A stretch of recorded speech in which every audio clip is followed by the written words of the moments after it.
America first now, folks. This is now America first. President Trump back at the White House after promoting his accomplishments in Cleveland. We're doing very well on, as you know, North Korea. We have a meeting set up. We have the time and place. A federal judge makes headlines by suggesting Robert Mueller has overstepped his authority in the Paul Manafort investigation. This is a witch hunt. Attorney General Sessions should step up and dismiss this entire investigation.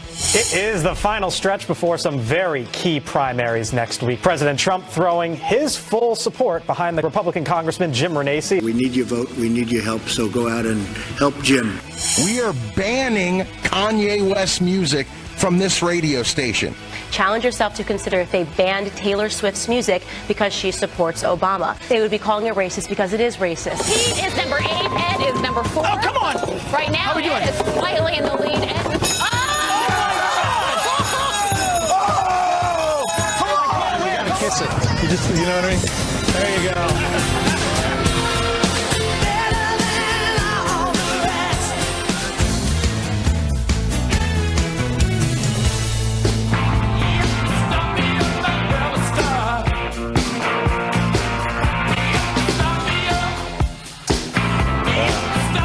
You know, Ed's got such a hop in his step. Oh, man, I woke up this morning feeling good. Ed literally hopped into the makeup room this morning. Yeah. He did. We're just happy you showed up, Pete. I mean, I crawled out of bed, out of He my showed up a little bit late, and he claimed there was a bear in his neighborhood. There was a bear in my neighborhood. All right, It's the longest so if story, you but- missed what happened on the show yesterday between these two, let's take a Let look. me recap. Oh, okay. Yes. We're going to have a winner-take-all between Pete and Ed. There are no backsies. No backsies. Ready? Go! That's a big one for me. That's faster. So Pete is number 8, Ed is number 4. Oh, come on. Right. I need it faster.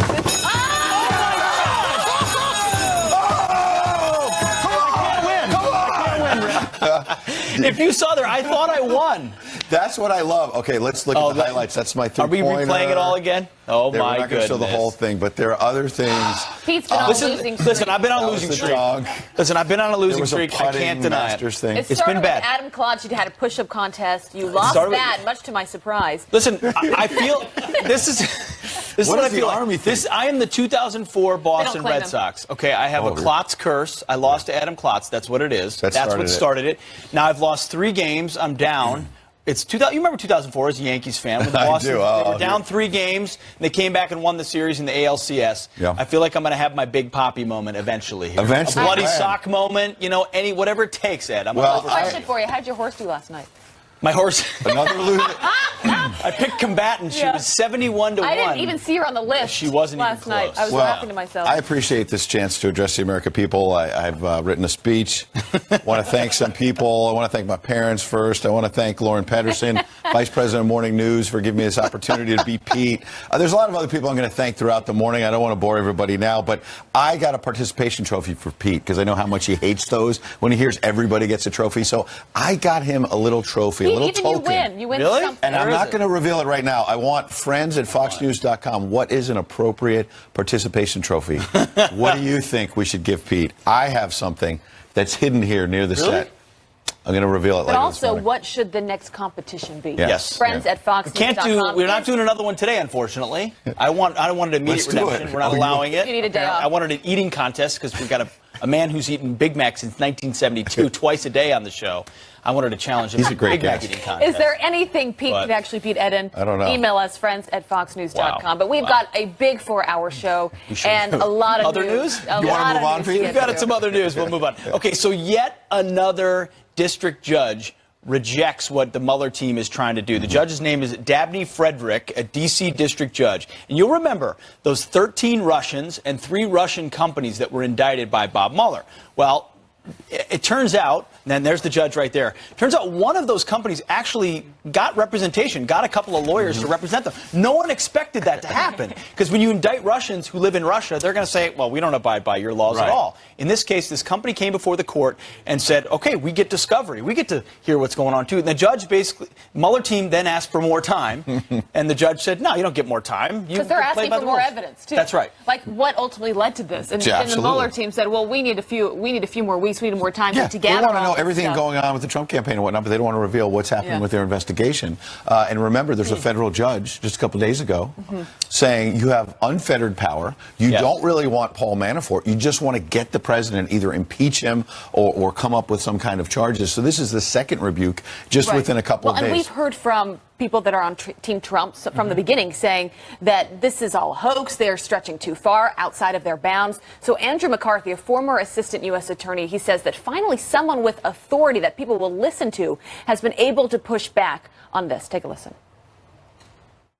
Finally, someone is able who has the authority and status to push back at the special counsel investigation. What has been the flaw of this investigation from the beginning, which is that it's an unguided missile. What happened here was they assigned a prosecutor and they gave him basically limitless authority to go find a crime. For the first time, we've had someone who the special counsel has to take notice of, the judge presiding over a case, who's saying, what on earth does this have to do with collusion with Russia? And he was not very satisfied, obviously, with the answers he got from the special counsel. That's right. So at some point, the special counsel hits the judicial system. Listen, judges can cut either way, as we've seen with the ban in Hawaii and challenges. But in this particular case, they're saying, hey, where's the there? Well, Ed, you made a great point yesterday, as you all often do, thank you. Ed. Where is Rod Rosenstein, right? The Deputy Attorney General, who is supposed to sort of be the overseer to make sure this stays within the box. Right. And rein isn't it in stretched if too it's far. going too far. Yeah. Do you think we'll hear from him at some point? No, or that he will pull it back? I think, as Alan Dershowitz said yesterday, he's conflicted. It was the Rosenstein memo that started the firing of James Comey, because he recommended that to the president in the Rosenstein memo.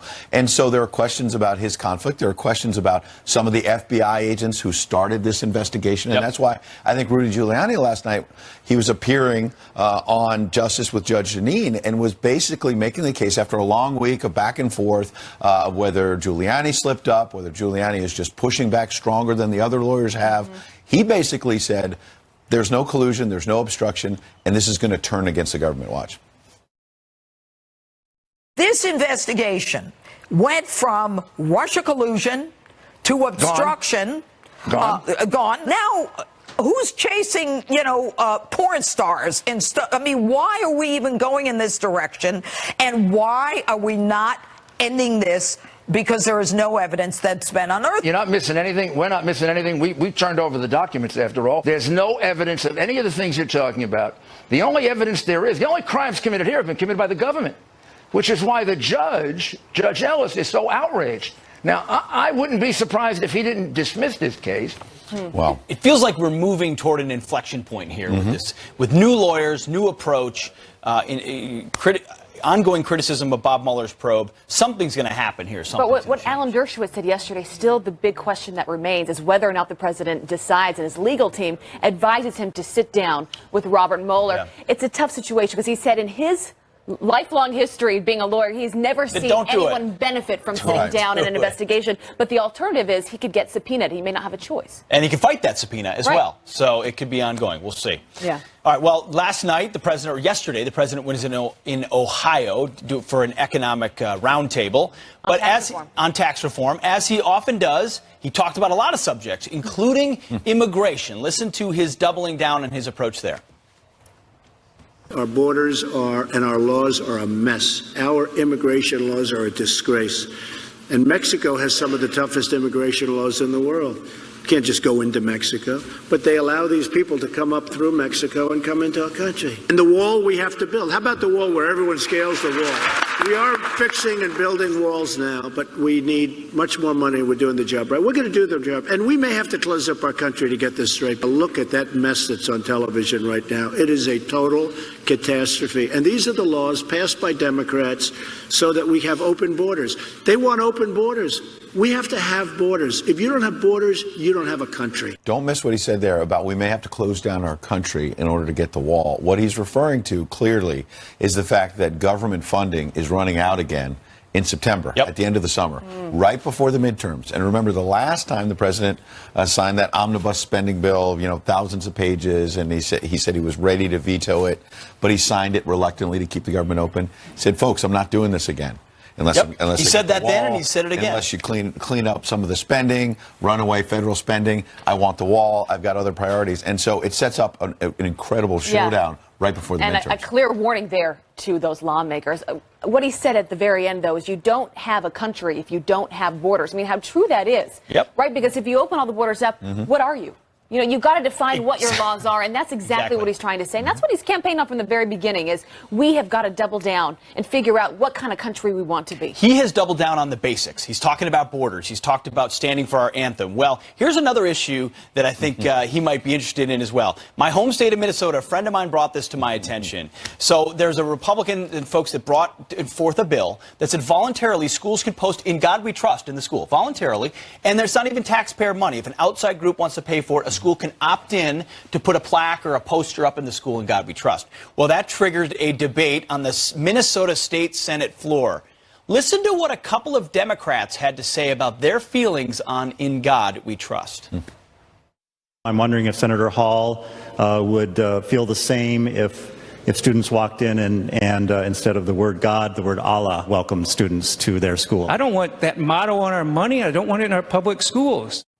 So I don't want that motto in on our money, which it is, "In God We Trust," on every coin and every dollar, and I don't want it on our schools. Now, we want you to email us, friends@foxnews.com. Yeah. Is this the nature of the debate we're having as a country, truly? Because we talked about monuments and tearing down of monuments, and we talk about, do we kneel, do we stand for the anthem? If we can't agree on "In God We Trust," which is a national motto, what can we agree on? Right. And if a bill that says you can voluntarily put it in the school, and it's paid for by somebody else, is resisted by saying maybe it should be "In Allah We Trust," right, and they or double we shouldn't down have and it at all? Hey, let's take it off the money now. I mean, it's incredible. But it feels like that's where we're going. When people have this palatable sense that we're losing our country, it comes from these types of debates. I mean, literally going on the floor saying, "No, not on our money." Also, are these the battles we should be fighting right now? Really? What do you all think? "In God We Trust," friends@foxnews.com. Really interesting story, though. I'm glad there's so many local stories that often you pass by, but these are so important to talk about and just to highlight. All right, a lot of other things going on this morning. I want to bring you some of those headlines, and we start with a Fox News alert on a serious note. Right now, the FBI investigating a deadly ISIS threat here on American soil. Disturbing tweets from an alleged student at Lafayette College in Pennsylvania, forcing authorities to do an intense search overnight. And one of those tweets is a link to an alarming letter reading in part, "I have set up several pipe bombs, pressure cookers, and nail bombs around the campus and plan to inflict the utmost damage possible." And this tweet showing guns laid out with this message: "Allah has graced us with these weapons of destruction to carry out his needs. No harmful materials were found, but the school does remain on high alert." Pretty unsettling. Also, this Rudy Giuliani clearing up the air. The newest Trump attorney says the president did not violate campaign finance law. Listen. If it was for another purpose other than just campaigns, and even if it was for campaign purposes, if it was to save his family, to save embarrassment, it's not a campaign donation. Even if it was a campaign donation, the president reimbursed it fully. You remember Giuliani admitting last week that President Trump repaid attorney Michael Cohen for hush money given to Stormy Daniels. Critics say the payment benefited his 2016 campaign. Those are just some of the headlines. All right. Go. Well, remember when the left said former National Security Advisor Mike Flynn might have violated the Logan Act? Not only would Mike Flynn be violating the Logan Act, but so would President Trump. Leave it to the Trump administration to bring out the Logan Act. Well, those charges were never brought, but now where's the outrage over John Kerry? After a report reveals he's secretly trying to salvage the Iran deal, we'll debate it. Plus, she's made it clear she hates President Trump. Now Rosie O'Donnell, she's in trouble for helping his opponents a little too much. Attorney General Sessions should step up and dismiss this entire investigation. And the judge also has a right to determine they went beyond that, even if Rosenstein attempted to give it to them. He also has a right to determine that by government misconduct, they have fatally tainted this case.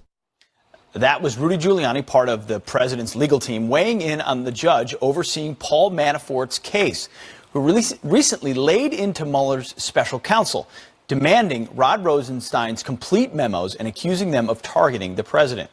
Our next guest agrees, adding, it's time for Mueller to wrap up the probe once and for all. Former Naval Intel Officer Robert Charles served as Assistant Secretary of State under George W. Bush. He joins us now to explain. Robert, thanks for being here this morning. So you say it's time to wrap up the probe. How does that happen, and what can be done to force that hand? Well, a great question, and I think Mr. Giuliani is probably right in everything that he says. I would focus the attention right now on Congress because there is a request presently pending that Mr. Rosenstein has not honored, and that is a request for the full scope memo that would allow the American people and the United States Congress to understand what this investigation actually was allowed to do. The remarkable part, honestly, is that this inquiry, which Congress has made, has been rebutted by the Deputy Attorney General, who says he's being extorted by Congress. And that's quite remarkable in the context of congressional oversight powers. There are 6 provisions in the Constitution. There are 18 statutes that validate this request. And to me, it's just very surprising, more than anything else, why the Deputy Attorney General, which incidentally, he's blocking the production of this document, which may be law enforcement sensitive, but they're fully entitled to get it under the law of the land. It's the exact same document that judge in Virginia is trying to get. Yes. So to me, if you get it, to wrap this whole thing up, you have to understand what this whole thing is. Well, exactly. And that means you need to get at it. You're talking about a scope memo, which would have been produced by Rod Rosenstein, which gives the authority for Bob Mueller his left and right limits. Here's what you can and cannot investigate. And as Judge T.S. Ellis is reviewing the case in front of him, he wants to know if the charges being brought against Paul Manafort are within those guidelines, and right now he can't see that unredacted. That's what you're saying. Right, and to me, although, in 12 days we'll know whether he gets that memo, the United States Congress also has an absolute right to that memo, and they have subpoena power, they have use immunity power, they have impeachment power over high-ranking officials, they have the power of contempt. Ultimately, it doesn't make sense for the Deputy Attorney General, who is a very smart guy, not to sit back, look at frankly, start with the oversight manual. Every American can Google the Congressional Research Service's Congressional Oversight Manual. Look in there. There's 150 pages of case law. Makes crystal clear that Congress has the right to that document. So why aren't they producing it? That's the mystery to me. Well, Robert, do you believe that Rod Rosenstein is conflicted? I mean, he's been in the middle of this from the beginning. He's the one that helped recommend that Comey no longer be the FBI director. A lot of people are suggesting he's just too involved to be a fair arbiter of what Bob Mueller can and cannot do. He's certainly in an awkward position. I know he's a smart guy. I think he has a gap in his understanding, and that may be the role that Congress plays in oversight. And, of course, he's responding on multiple fronts to criticism, but at the end of the day, it looks an awful lot like he is conflicted. And I think you have to ask yourself at some point, what's the right thing to do instead of what's the politically right thing to do, or what will cover Mueller's investigation for some additional period of time? You have to ask yourself, is this the right time to just wrap it up? Well, it's interesting as these judges basically point out, as T.S. Ellis said, it looks like you're fighting for prosecution or impeachment as opposed to going after Paul Manafort. Robert Charles, thank you very much for your insight on this issue. Appreciate it. Yes, sir. All right. Well, do you remember when the left said that Mike Flynn violated the Logan Act for contacting Russia during the Trump transition?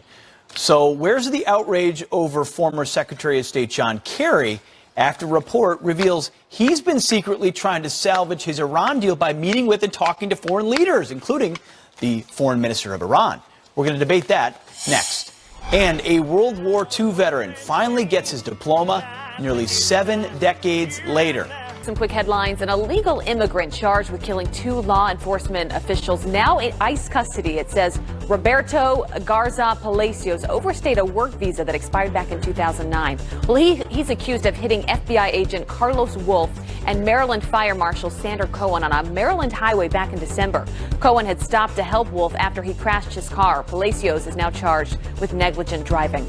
And California asking a judge to toss out a federal lawsuit over the state's sanctuary laws. The state's attorney general arguing that the legislation protecting illegals does not violate federal immigration laws. President Trump's administration recently suing California, claiming its laws violate the Constitution. Ed? The left said over and over again that former National Security Advisor, General Michael Flynn, violated the Logan Act. He has a lot more serious legal liability than under the Logan Act. The President instructed Mike Flynn to undertake this conversation with the ambassador. If that is true, then not only would Mike Flynn be violating the Logan Act, but so would President Trump. Leave it to the Trump administration to bring out the Logan Act. But now a report claims former Obama Secretary of State John Kerry has been involved in, quote unquote, shadow diplomacy in a last-ditch effort to save the Iran nuclear deal. So where's the outrage now? Here to debate, former advisor on military matters and Hudson Institute senior fellow Rebecca Heinrichs, and former foreign policy advisor to the Obama campaign and former State Department official David Tafore. Good morning to both of you. Good morning. David, where's the outrage now? Well, you know, Secretary Kerry is engaging in discussions with Iran. That's something former secretaries of state don't normally do so soon after they've left office, especially with an adversary of the U.S. government. So I think he should be more cautious. But we also don't know exactly what he said. In order for this to be a Logan Act violation, he has to be doing things to undermine the U.S. government's current position in a dispute with Iran. So we would have to know more about what he has said. It's also important to keep in mind that while people talked about a Logan Act violation for Flynn, that's not what he was indicted for, nor is it what he pled guilty to. Sure, Rebecca, that seems like a more nuanced position, but there was no nuance for Democrats when it came to Mike Flynn, it seems. No, and remember, the Logan Act is a 200-year-old law that has never been enforced. The whole thing's a pile of baloney. But if you look at in the case of Mike Flynn was already on the transition team. Donald Trump had been elected. President Obama was on his way out. He was interacting with the Russian delegation on American foreign policy. That's at least more understandable than Secretary of State John Kerry acting as a private citizen now, who seems to have segued and used his position as U.S. Secretary of State to now be the acting, Iranian president of the Chamber of Commerce. He's done more to help the Iranian economy than any other person in the last several years. And this is about, for John Kerry, it's about preserving a legacy. It is not about pursuing U.S. national interests. David, what about that? You said, well, maybe he should be a little more careful. A little more careful? Iran is basically saying on a daily basis, death to America. Why is a former U.S. Secretary of State dancing with them at all? Well, we don't know what he's saying. I mean, he could be saying to Iran. Well, we know he's trying to save the deal, and that undermines doesn't that, pardon me, but what he's saying, whether we have a transcript of the conversation or not, we know President Trump is thinking about pulling out of the deal. And so it appears, at least, based on this Boston Globe story, that John Kerry is undermining the White House. Why are you not more outraged by that? Well, I don't believe he should be engaging in discussions so soon after leaving office, and at a time that's very crucial for this administration's positions with respect to Iran and the Iran nuclear deal. But what if Secretary Kerry is actually talking to Iran and saying, look, don't worry about what President Trump does. Stay in the nuclear deal if you can. Try and modify it if that's what President Trump does. It's too important for the world. And if he's saying something like that, it's not necessarily undermining our U.S. policy. Also, I know Rebecca's very upset about this, but she's actually made arguments that are sort of counter to this position, because she says that Flynn is not as, what he did is not as bad as Secretary Kerry. It's the opposite. Because Flynn was about to become National Security Advisor, he actually was in a much stronger position to undermine U.S. policy at that time. With respect to Secretary Kerry, he has no ability to undermine U.S. policy. He has no influence with this administration. Okay, the Iranians are not stupid. They know Secretary can actually influence the Trump administration and have But no I think what she was capability to do saying so. was that General Flynn was on his way into power as the president's national security advisor. So you would think, whether it's a Democrat or Republican, they're getting ready to take office, and it would be fair to them to reach out to Russia That's exactly why he was able to undermine U.S. policy at that time. He was basically let Rebecca saying, get in here. he was saying, look, ignore these sanctions. We're going to roll them back when we get into office. Okay, Rebecca, let her respond.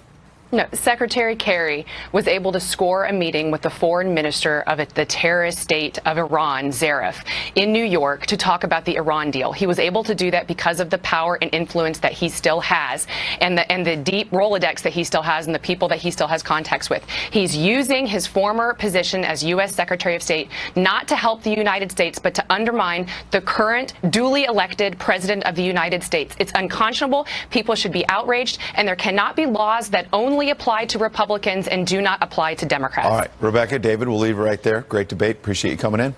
Thank you. Thanks. All right. Meanwhile, April Ryan now firing back at Sean Spicer for comments he made about her right here yesterday on Fox and Friends.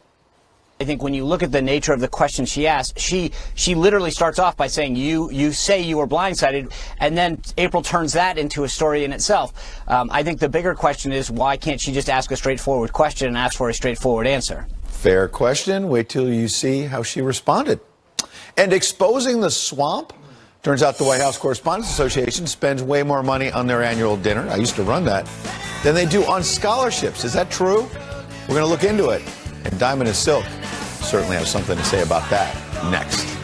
Works, and I see Donald Trump, who's not very popular. I'm saying, what are you talking about? In fact, you saw the poll came out that I'm above Obama. No, but then you turn to the fake news and they go, Donald Trump, who's not very popular. And I'm saying to myself, how did they get away with it? Rasmussen, it was very accurate for the election, one of the more accurate polls for the election. And you're in that category, and you get nothing but bad publicity. Now, it's fake publicity.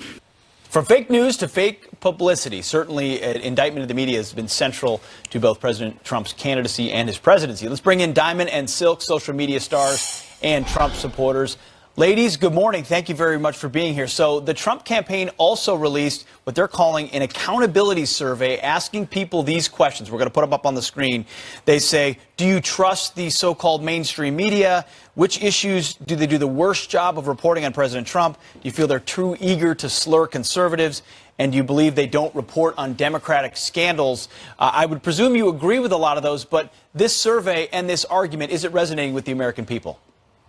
I think it is. Yeah. I think people are tired of the very fake news, the left-wing media spreading lies. I mean, deliberately spreading lies and wanting you to go on with that narrative. You know, they're supposed to be free press, but they're trying to be a control press where they control the masses of people with their fake news narrative, and it's got to stop. And I am so happy that the Trump campaign is bringing awareness to this issue. Maybe Congress should call them up there to the Hill to see what's going on with the media and why do they keep smearing people like they do. Mm-hmm.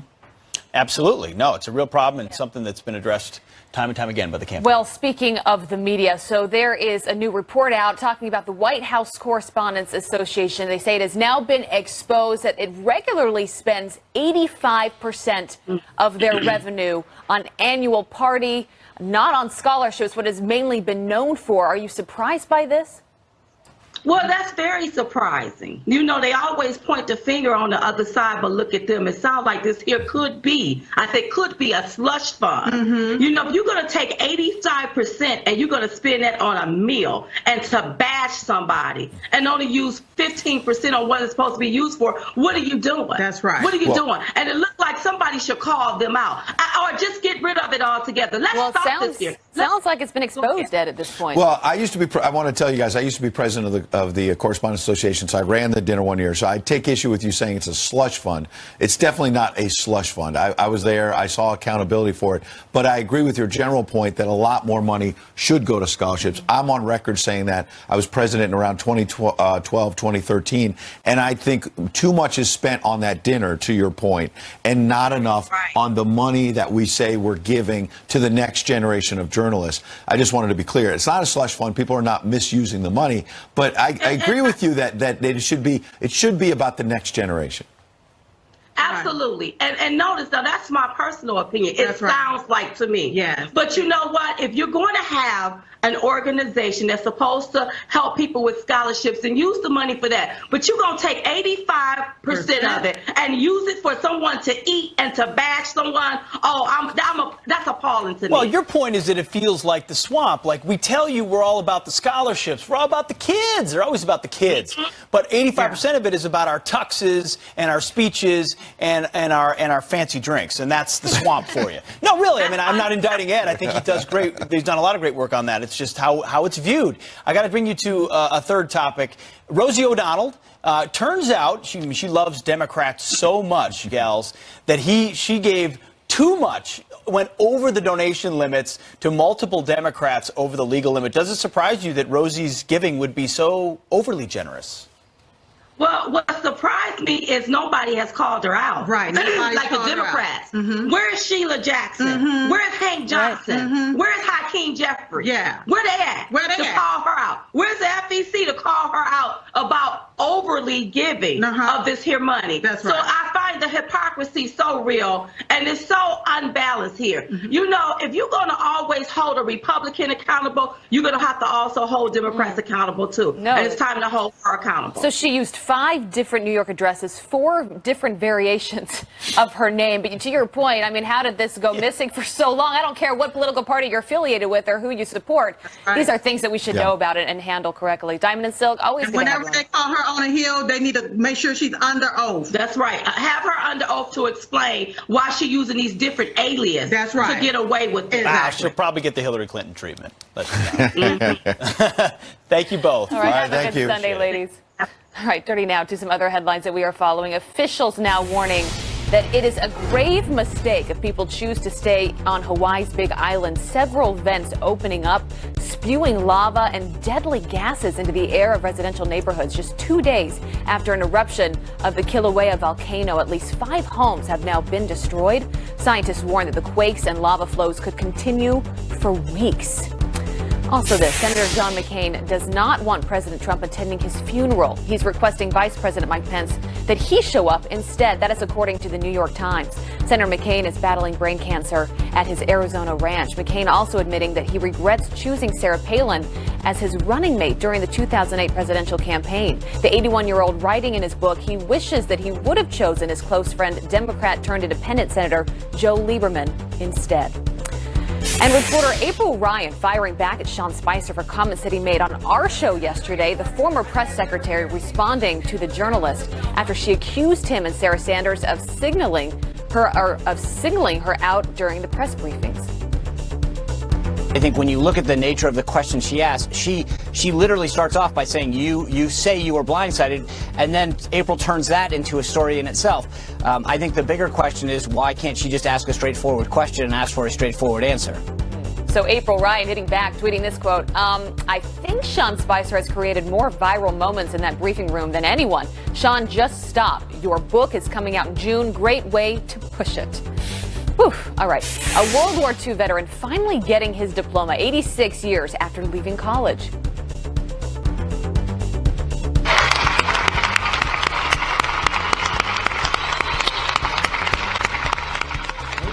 96-year-old Bob Barger is now the oldest graduate ever at the University of Toledo. After reviewing his transcripts, the Ohio school discovered the former Navy pilot had enough credits for an associate's degree. Barger never finished because he was busy with the job and raising his family. So good for him. Yeah, pretty solid reason. Yeah. And a lot of these kids, they fake their age even too, went in at 16 or 17 to go serve overseas. I mean, a lot of folks like that. Herschel Walker went to University of Georgia. Man. If you didn't see yesterday's program, you gotta get a copy of the play show. it back. You got to on watch the DVR. show every day to stay up with our jokes. You got to keep up. That's right. All right. Meanwhile, the battle for the Democratic nomination for Ohio governor getting a little ugly. Our old friend Dennis Kucinich getting attacked for his Fox News appearances. Watch. He knows the game he was playing. He's brought on so that they can say that they're fair and balanced. He's their house poodle. That's exactly what it was. He played the game. He took their money. He made his choices. House poodle? That's coming from a guy who's been seen as a poodle for Elizabeth Warren. We're going to let Dennis Kucinich react next. Poodles everywhere. All right, plus Dr. Sebastian Gorka, Candace Owens, Representative Devin Nunes, who might make some news for us. Says he's got some We'll news. see. And Congressman Steve Scalise, all here. It's fun. Time 8, 9. President Trump in Cleveland yesterday ahead of Tuesday's primaries, which have former U.S. Congressman Dennis Kucinich head-to-head with Elizabeth Warren backed Richard Cordray for Ohio's Democratic gubernatorial nomination. This as Cordray attacks his opponent's Fox News appearances. Take a listen to this.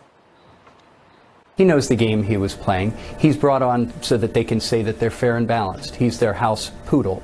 That's exactly what it was. He played the game. He took their money. He made his choices. Here to react, former U.S. Congressman for Ohio and 2008 Democratic presidential candidate Dennis Kucinich. Congressman, great to have you on with us this morning. Good to see you. It's good to be here. Thank you. All right, just your reaction off the top to that attack at you are Fox News' house poodle. Well, let's put it this way, that Mr. Cordray was the watchdog, right, at the Consumer Finance Protection Board. But the watchdog walked away from his post and cost consumers costs millions of consumers billions of dollars. Now, I think if he's going to start making canine comparisons, we have to look at the fact that when he left his post, this watchdog left his post, he turned the keys to the Consumer Finance Protection Bureau over to the Trump administration. So, you know, I think he has some accounting to do on that. All right, so Richard Cordray, backed by Elizabeth Warren. The primary is this coming Tuesday. It's a state that people are watching closely. The president was just there yesterday touting tax reform.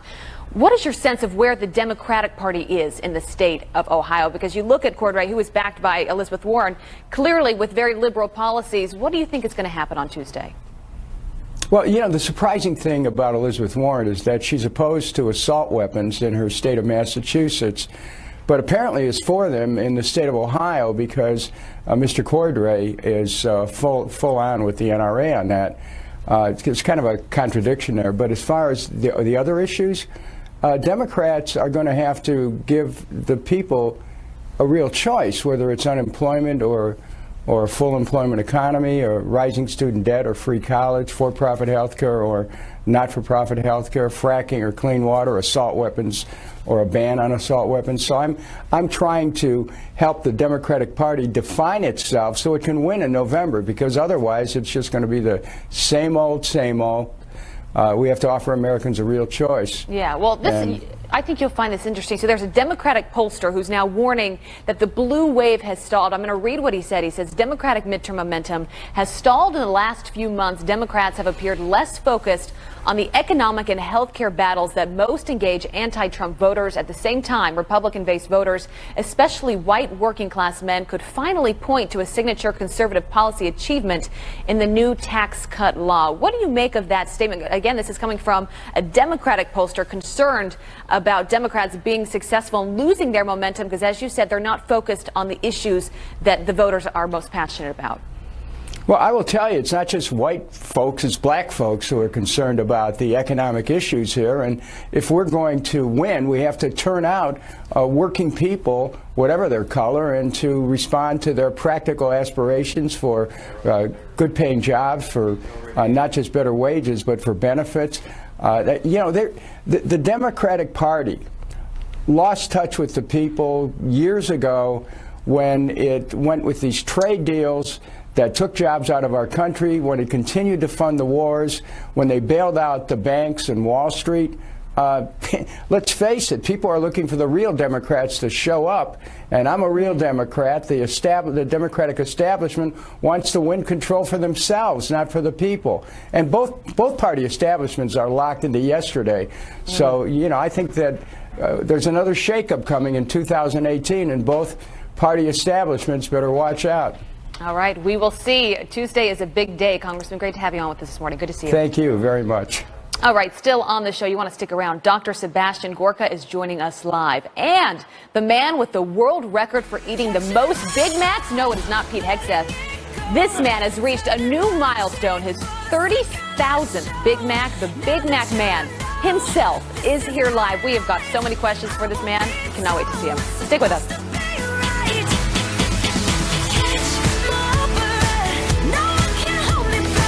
Big Macs consumed over a lifetime, ate his 30,000th Big Mac on Friday in Wisconsin. What an achievement. Don Gorski, known as the Big Mac Man, has eaten 2 Big Macs a day since his first taste of the sandwich in 1972. And he joins us now. It is so good to have you, Don. We talked about you yesterday. Since 1972, and the first question off the top, at what point did you realize you want to eat 2 Big Macs every single day for the rest of your life? I kind of knew that from the first day. Like I say, when I bit into that first Big Mac, it was just so good, and I just knew I was going to keep eating them all the time. And like I say, I ate 3 at the first sitting. I ate 3 Big Macs and threw the cartons in the back seat. So you say your second favorite food is lobster, but you haven't had it since the 90s. Because why would you have your second favorite when you can have your favorite? So you say, is this all you eat every day? People. No, it's not all I eat, but it's most of what I eat. The only other thing that I eat every other day as far as food goes is parfaits. When parfaits came out in 2004, the wife made me promise to eat a parfait every day because she wanted to make sure that I ate some he fruit. says. Oh, God. All right, look. Yes, it is. I think the question everyone is wondering is, what does your wife say? What does your doctor say?